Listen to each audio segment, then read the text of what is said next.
Saat kamu duduk interview dan menyimak pertanyaannya, tiba-tiba si HRD menanyakan hal yang sangat klise. Apa kelemahan terbesar kamu? Atau kenapa kamu tertarik untuk bergabung di perusahaan ini?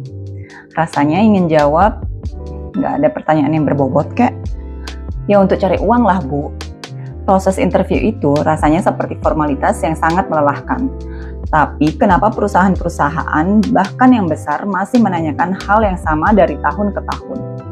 Ternyata pertanyaan-pertanyaan lumrah itu bukan cuma basa-basi, itu adalah jebakan psikologi yang sengaja disiapkan manajemen. Mereka nggak butuh jawaban teks mutlak kamu, tapi ingin membaca apa yang ada di balik jawaban itu. Yuk kita bedah rahasia di balik pertanyaan interview biar kamu nggak salah jawab lagi. Untuk menjawab pertanyaan interview dengan menarik, kita bisa meniru rumus dari buku Building a Story Brand karya Donald Miller.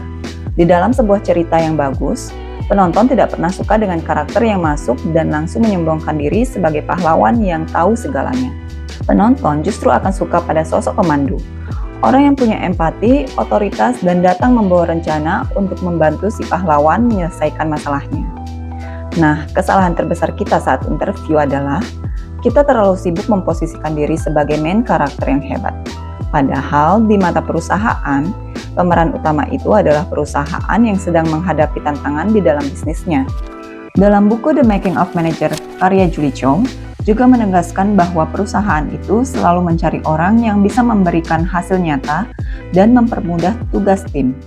Jadi, tugas kamu di ruang interview adalah menjadi sosok guide.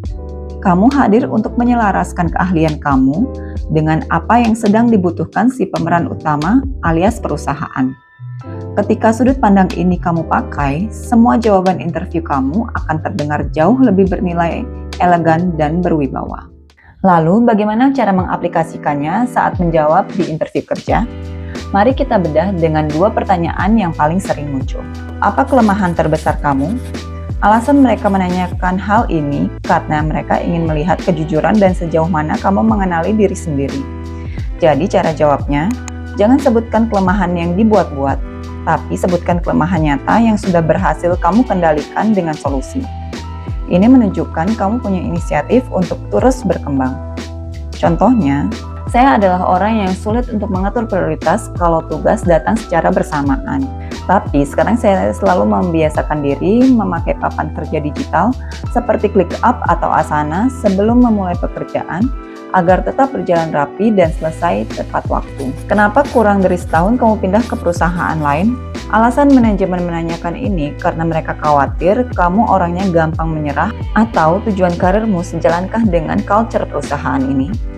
Cara menjawabnya, jangan menjelekkan tempat lama. Fokus pada high learning agility kamu dan bagaimana pengalaman di berbagai tempat itu bisa menjadi bekal yang bisa membantu perusahaan mereka saat ini. Contohnya, karena saya masih muda, saya bersyukur memiliki pengalaman di beberapa perusahaan. Jadi, saya belajar banyak mengenai adaptasi dan menguasai sistem kerja baru dengan sangat cepat. Alasan saya ingin bergabung di perusahaan ini karena saya melihat perusahaan ini bisa membantu saya dalam meraih karir goal saya. Dan dengan bekal yang saya punya di perusahaan-perusahaan sebelumnya, bisa membantu saya beradaptasi dengan cepat. Intinya, interview kerja itu bukan ujian hafalan di mana kamu harus terlihat sempurna tanpa celah. Interview itu adalah ruang diskusi untuk menunjukkan kamu adalah sosok pemandu yang solutif, proaktif, dan siap membantu perusahaan mencapai targetnya. Ubah cara berceritamu, maka citra dirimu di mata manajemen juga akan terlihat jauh lebih bernilai. Pertanyaan interview apa lagi nih yang menurutmu paling menjebak dan bikin pusing untuk jawabnya? Coba tulis di kolom komentar biar kita diskusi bareng di sana. Dan jangan lupa untuk share video ini ke teman kamu yang lagi berjuang untuk cari kerja. Aku Sania, sampai jumpa di video berikutnya.